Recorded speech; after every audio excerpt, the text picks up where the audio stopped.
नमस्कार दोस्तों, स्वागत है आप सभी का नॉलेज पंडित यूट्यूब चैनल पर। दोस्तों, 5000 जीके के क्वेश्चंस का सीरीज वीडियो आप देख रहे हैं। आपके लिए इसमें MCQ, one liner, mix questions back to back मिलते जाएंगे, तो वीडियो पर अंत तक बने रहिएगा। हर एग्जाम के लिए इंपॉर्टेंट वीडियो है। आप किसी भी एग्जाम की तैयारी कर रहे हैं, अपने दोस्तों को शेयर करके बुला लीजिए। और चैनल पर अगर आप नए हैं तो चैनल सब्सक्राइब करके बेल आइकन ऑन कर लीजिएगा, जिससे आपको हर दिन के नोटिफिकेशन वीडियोस के मिल सके।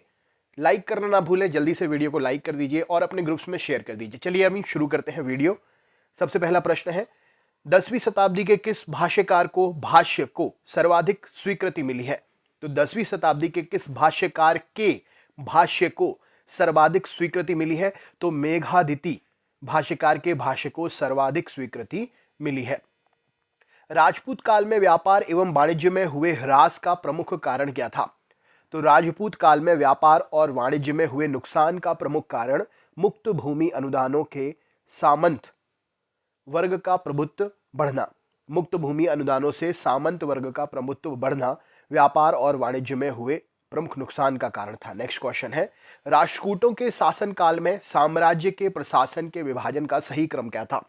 तो राष्ट्रकूटों के शासन काल में साम्राज्य के प्रशासन के विभाजन का सही क्रम है राष्ट्र, विषय और भुक्ति। नेक्स्ट क्वेश्चन देख लेते हैं, सुलेमान ने किस राज्य को रुहमा कहकर पुकारा? तो सुलेमान ने पाल राज्य को रुहमा कहकर पुकारा था। किस स्थान से प्राप्त अभिलेख से विदित होता है कि नागभट्ट द्वितीय ने तुरुष्क तथा सैंधव को पराजित किया था? आप भी क्वेश्चन के आंसर देख के याद करते जाइए, और अगर आपको याद है तो आप भी अपने तरफ से आंसर कमेंट करते जाइए। किस स्थान से प्राप्त अभिलेख से विदित होता है कि नागभट्ट द्वितीय ने तुरुष्क तथा सैंधव को पराजित किया था?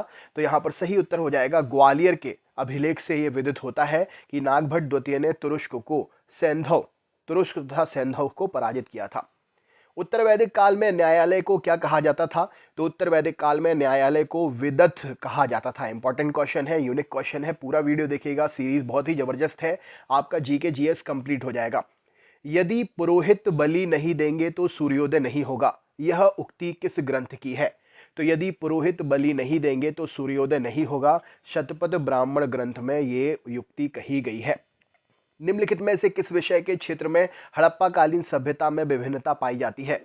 तो घरों के आकार विषय के क्षेत्र में हड़प्पा कालीन सभ्यताओं में विभिन्नता पाई जाती है। वहाबी आंदोलन का दमन किसने किया था? तो लॉर्ड एल्गिन प्रथम ने वहाबी आंदोलन का दमन किया था। दसराज युद्ध का संबंध इनमें से किससे है? तो सुदास से संबंध है दसराज युद्ध। हड़प्पा संस्कृति के स्थलों का सर्वाधिक संकेंद्रण निम्न में से किसके किनारे प्राप्त हुआ है? तो हड़प्पा संस्कृति के स्थलों में सर्वाधिक संकेंद्रण घग्घर और हाकरा नदी के किनारे प्राप्त हुआ है। अशोक तथा मौर्य साम्राज्य का पतन निम्नलिखित में से किसकी रचना है? तो अशोक तथा मौर्य साम्राज्य का पतन रोमिला थापर की रचना है। 972 ईस्वी में किस शासक ने राष्ट्रकूटों की राजधानी मान्यखेत पर आक्रमण कर तहस नहस कर डाला था उसे? तो 972 ईस्वी में परमार शासक शियक ने राष्ट्रकूटों की राजधानी मान्यखेत पर आक्रमण करके उसे तहस नहस कर डाला था। निम्नलिखित में से किस स्थान पर शैव शिक्षा केंद्र नहीं था? तो माउंट आबू में शैव शिक्षा केंद्र नहीं था, बाकी कश्मीर, श्रृंगेरी और मदुरई में शैव शिक्षा केंद्र था। ताम्र मूर्तियों का एक निधान जिसे प्रायः हड़प्पा संस्कृति काल से संबंधित किया जाता है, किस स्थान से प्राप्त हुआ था? तो ताम्र मूर्तियों का एक निधान ये हड़प्पा संस्कृति काल से जिसका संबंध किया जाता है, दाइमाबाद से प्राप्त हुआ था। नेक्स्ट क्वेश्चन है, ऋग्वैदिक काल में निष्क किस अंग का आभूषण था? ऋग्वैदिक काल में निष्क गले का आभूषण कहलाता था। सुमेरिया के सूसा नगर में प्रायः 30 मोहरों का जिस सिंधु नगर से संबंध है वह कौन सा है? तो सुमेरिया के सूसा नगर से प्रायः 30 मोहरों का लोथल सिंधु नगर से संबंध मिलता है। अशोक के किस शिलालेख में यह उल्लेख है कि उसने लुम्बिनी गांव के धार्मिक कर माफ कर दिए और मालगुजारी के रूप में 8वां हिस्सा तय किया था? तो अशोक के रुम्मिनदेई अभिलेख से हमें यह पता चलता है कि उसने लुम्बिनी गांव के धार्मिक कर माफ कर दिए थे और मालगुजारी के रूप में 8वां हिस्सा तय किया था। निम्न में से किस वैज्ञानिक को वर्ष 1917 में नाइट की उपाधि प्रदान की गई थी? तो जगदीश चंद्र बोस जी को 1917 में नाइटहुड की उपाधि, नाइट की उपाधि प्रदान की गई थी। बक्सर का युद्ध कब लड़ा गया था? तो 22 अक्टूबर 1764 को बक्सर का युद्ध लड़ा गया था। सिंधु घाटी के लोगों को संभवतः निम्नलिखित में से किस प्रसाधन और श्रृंगार सामग्री की जानकारी नहीं थी? तो सिंधु घाटी के लोगों को केश, रंग, रोगन, खिजाब, इस प्रसाधन की, श्रृंगार सामग्री की जानकारी नहीं थी। निम्न में से किस उपनिषद में मृत्यु संबंधी चर्चा की गई है? तो कठोपनिषद में मृत्यु संबंधी चर्चा की गई है। नेक्स्ट क्वेश्चन है, जगत ईश्वर है और ईश्वर ही हमारी आत्मा है, इस विचारधारा को निम्नलिखित में से किस ग्रंथ में प्रतिपादित किया गया है? तो जगत ईश्वर है और ईश्वर ही हमारी आत्मा है, इस विचारधारा को ब्रह्म सूत्र में प्रतिपादित किया गया है। उत्तर वैदिक काल में कौन सा कराधान से संबंधित विचार सत्य है? तो उत्तर वैदिक काल में केवल वैश्यों पर कर का भार था, ये विचार सत्य है। पूर्व वैदिक काल में राजा पर किसका नियंत्रण रहता था? तो पूर्व वैदिक काल में राजा पर सभा और समिति का नियंत्रण रहता था। कश्मीर में उत्पल वंश की स्थापना किसने की थी? तो कश्मीर में उत्पल वंश की स्थापना अवंती वर्मन ने की थी। हड़प्पाकालीन लोग किसके साथ समृद्ध व्यापार करते थे? तो हड़प्पाकालीन लोग उपरोक्त सभी यानी कि अफगानिस्तान, मेसोपोटामिया, बहरीन, इन सभी के साथ समृद्ध व्यापार करते थे। किस सिख गुरु ने फारसी में जफरनामा लिखा था? तो गुरु गोविंद सिंह जी ने फारसी में जफरनामा लिखा था। ठगी प्रथा के उन्मूलन से संबंधित गवर्नर जनरल कौन थे? तो ठगी प्रथा के उन्मूलन से संबंधित governor general Lord William Bentinck थे। नेक्स्ट क्वेश्चन है, निम्न में से किस राज्य के शासक नवाब वजीर कहलाते थे? तो नवाब वजीर अवध राज्य के शासक कहलाते थे। निम्नलिखित में से कौन आर्यन पेशवा के नाम से मशहूर थे? तो राजा महेंद्र प्रताप आर्यन पेशवा के नाम से मशहूर थे। कविराज मार्ग नामक ग्रंथ की रचना करने वाला शासक किस वंश का था? तो कविराज मार्ग नामक ग्रंथ की रचना करने वाला शासक राष्ट्रकूट वंश से था। पूना पैक्ट निम्नलिखित में से किससे संबंधित था? तो पूना पैक्ट दलित वर्ग से संबंधित था। भारत में बाल अधिकारों के संरक्षण हेतु राष्ट्रीय आयोग की स्थापना कब की गई थी?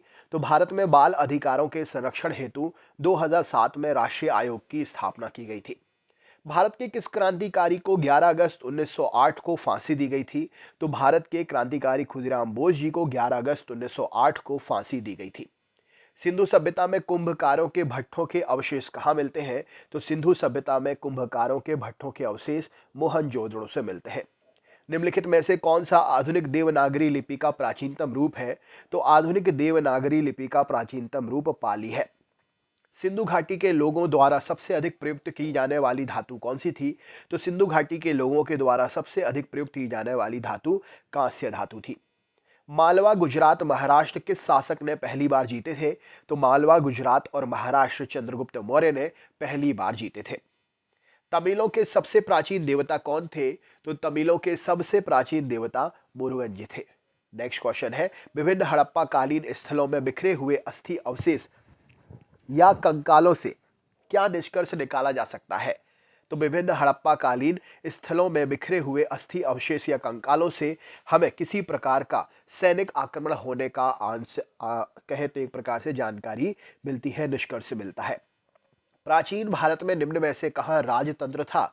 तो कौशाम्बी, मगध और कौशल में प्राचीन भारत में राजतंत्र था। नेक्स्ट क्वेश्चन है, प्राचीन भारत का वह प्रसिद्ध शासक कौन था जिसने अपने जीवन के अंतिम दिनों में जैन धर्म अपनाया था? तो प्राचीन भारत का वह प्रसिद्ध शासक चंद्रगुप्त मौर्य था जिसने जीवन के अंतिम दिनों में जैन धर्म को अपनाया था। संगम काल में विदेश व्यापार के विकसित होने में किस कारक को सर्वाधिक सहायक माना जाएगा? तो संगम काल में विदेश व्यापार को विकसित होने में अरब, मिस्र तथा रोम का तमिल प्रदेश में सीधा व्यापारिक मार्ग होना ये सर्वाधिक सहायक माना जाएगा कारक। हड़प्पा के लोगों के सामान्यतः घरेलू बर्तन किससे बने होते थे? तो हड़प्पा के लोगों के सामान्यतः घरेलू बर्तन मिट्टी के अच्छी तरह पकाए गए चित्रांकित बर्तन हुआ करते थे।